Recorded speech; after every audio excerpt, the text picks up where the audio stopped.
Assalamualaikum warahmatullahi wabarakatuh. Selamat pagi semuanya. Oke, sekarang Ibu akan menjelaskan mengenai sel elektrokimia dari lab kimia sekolah kita. Oke, nah kita akan membahas mengenai sel elektrokimia.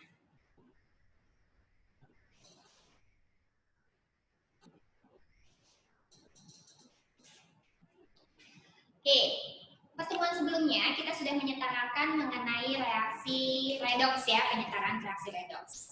Nah, kali ini adalah aplikasinya, salah satunya yaitu sel volta dan elektrolisis. Nah, sebelum kita masuk ke sel volta dan elektrolisis, Ibu akan memperlihatkan pada kalian suatu demonstrasi, yaitu di sini Ibu sudah sediakan larutan yang berwarna biru, yaitu larutan CuSO4. Ya, nih larutan yang berwarna biru yaitu CuSO4, dan larutan yang berwarna putih itu adalah larutan ZnSO4. Nah, dalam larutan CuSO4 ini akan Ibu tambahkan logam-logam, yaitu yang pertama logam Zn, logam seng, ditambahkan ke dalam larutan CuSO4. Terus kemudian logam yang lain yang Ibu tambahkan ke dalam larutan CuSO4 adalah logam Fe. Nah, di sini Ibu masukkan logam Fe ke dalam larutan CuSO4.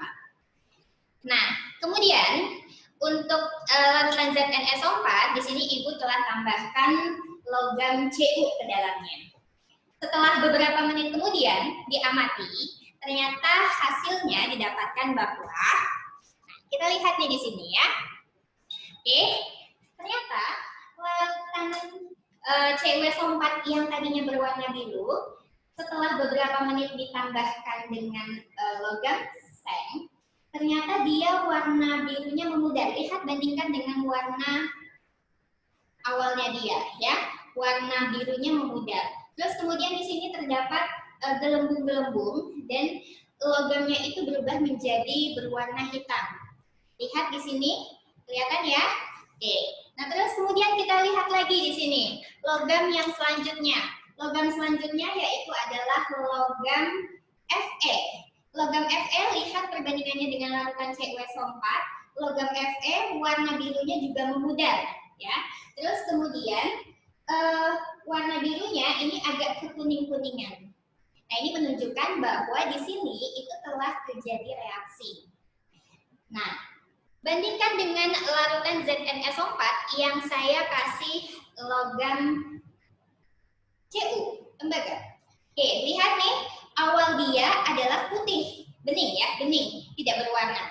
Ketika ditambahkan logam Cu, warna beningnya tetap bening atau tidak terjadi reaksi apapun di sini. Dan logam Cu-nya tuh tetap seperti awal tadi sebelum dimasukkan. Nah, kenapa seperti itu? Kenapa ada yang bereaksi dan kenapa ada yang tidak? Nah, ini berkaitan dengan reaksi kespontanan. Ya, reaksi kespontanan itu dapat dijelaskan dengan menggunakan deret kereaktifan logam, deret volta. Ya, di buku kalian itu bisa dilihat potensial elektroda standar di buku kalian. Itu halaman 60, itu bisa terlihat deret kereaktifan logam di situ. Nah, jika Ibu tuliskan deret kereaktifan logamnya, bisa disebutkan dengan deret volta. Oke, urutannya adalah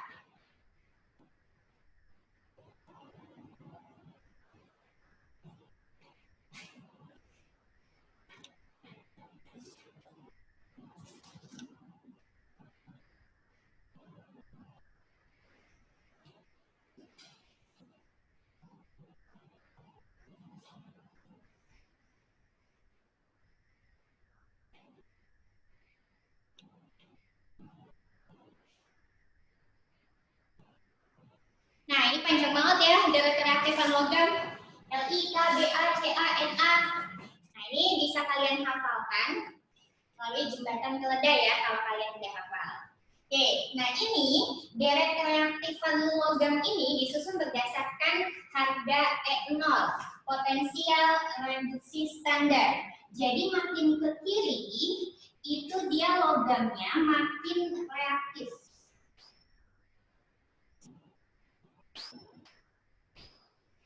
Nah, makin ke kiri, harga E0-nya itu makin kecil. Kalau E0 makin kecil, dia akan mudah mengalami oksidasi. Zat yang mudah mengalami oksidasi itu disebut reduktor. Nah, sebaliknya makin ke kanan, berarti logamnya itu makin kurang reaktif ya, makin kurang reaktif.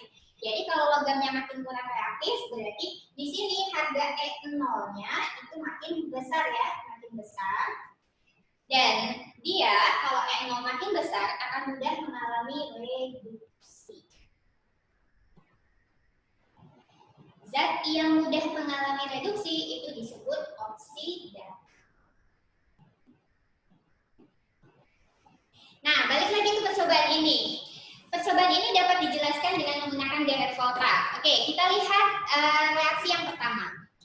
Reaksi yang pertama itu ketika larutan CuSO4 ditambahkan dengan larutan dengan logam Zn, ya. Kita lihat. Di sini Zn ditambah dengan CuSO4 itu ternyata tadi terjadi reaksi ya, terjadi reaksi. Nah, reaksinya karena dia terjadi reaksi, di sini reaksi yang terjadi adalah reaksi redoks. Zn itu sebagai logam. Sedangkan CuSO4, Cu-nya itu sebagai ion. Karena SO4 itu -2, Cu-nya itu +2. Berarti Cu-nya itu adalah Cu2+ ion. Nah, reaksi redoksi yang terjadi di sini adalah logamnya akan mengalami oksidasi. Akan teroksidasi membentuk Zn2+, dan Cu-nya ion akan mengalami reduksi, dia membentuk Cu.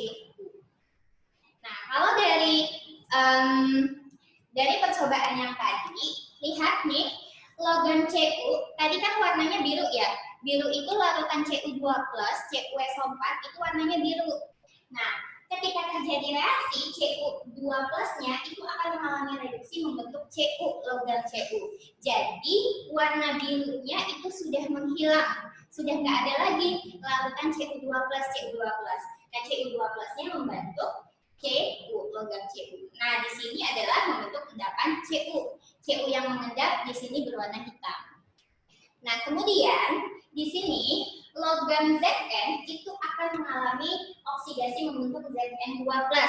Zn2+ itu berwarna putih ya, bening ya, bening. Nah, lihat di sini kan tadi ZnSO4 berwarna bening. Nah, di sini lihat nih, makin lama Cu2+-nya akan tergantikan oleh si Zn2+. Nah, ini warnanya bening. Ya, jadi reaksi ini dapat dijelaskan dengan deret Volta. Oke, kita lihat lagi reaksi yang satunya lagi. Reaksinya yang satu lagi yaitu ketika logam Fe ditambahkan CuSO4 itu ternyata tadi terjadi reaksi. Reaksi yang terjadi yaitu logamnya akan mengalami oksidasi. Lihat, kita lihat letaknya dalam deret Volta di sini. Balik lagi ke sini, kalau Zn, lihat Zn letaknya di sini. Sedangkan Cu2+ ini letaknya di sini. Logam Zn letaknya ada di sebelah kiri dari ion Cu2+. Nah, jika logamnya terletak di sebelah kiri, ternyata terjadi reaksi, reaksinya spontan. Nah, ini reaksi yang pertama. Kalau reaksi yang kedua, kita lihat Fe ditambah Cu2+ tadi pada reaksi ini dia dapat bereaksi ya, dapat bereaksi. Nah, dapat bereaksi Fe logamnya akan teroksidasi itu membentuk Fe2+. Nah, ini CuSO4 bisa kita tuliskan Cu-nya menjadi Cu2+ saja bisa, boleh ya. Nah, Fe itu akan teroksidasi membentuk Fe2+. Sedangkan Cu2+ akan mengalami reduksi membentuk Cu. Nah, kita lihat dalam deret Volta di sini. Fe letaknya di mana? Oh, Fe letaknya di sini nih. Nah, sedangkan Cu2+, Lihat nih, C2+ letaknya di kanannya. Ternyata logam Fe itu letaknya di sebelah kiri dari ionnya. Nah, ini reaksinya ternyata bisa berlangsung secara spontan. Nah, bagaimana kita menjelaskan mengenai yang ini? Kenapa dia tidak bereaksi ketika ZnSO4 dimasukkan logam tembaga? Nah, kalau kamu lihat, di sini ketika Cu ditambahkan ZnSO4 atau Zn2+, itu ternyata tidak terjadi reaksi. Nah, kalau kita lihat dalam deret volta ini, lihat Cu letaknya di sebelah mana? Logam letaknya di sebelah sini, logam Cu.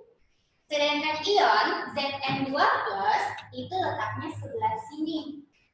Oh, ternyata kalau logamnya terletak di sebelah kanan ionnya, dia tidak dapat mengalami reaksi, tidak dapat berlangsung secara spontan. Berarti dari sini, dari percobaan ini dan dari penjelasan deret volta ini dapat disimpulkan bahwa konsepnya adalah untuk terjadi reaksi spontan, logam di sebelah kiri dalam deret volta, logam di kiri dapat mereduksi ion di kanan dalam deret volta. Nah, jadi kesimpulannya itu ya. Jadi bagaimana suatu reaksi itu bisa berlangsung spontan atau tidak? Jadi kamu bisa memprediksikan berdasarkan deret reaktifan logam ini. Nah, yang dapat bereaksi adalah kalau logamnya berada di sebelah kiri deret volta, sedangkan ionnya terletak di sebelah kanan. Oke, sampai sini ya. Sampai sini kalian nanti bisa memprediksi reaksi-reaksi yang lain itu bisa berlangsung secara spontan atau tidak. Oke, sampai ketemu lagi di perjumpaan yang berikutnya. Assalamualaikum, selamat pagi anak-anakku semuanya.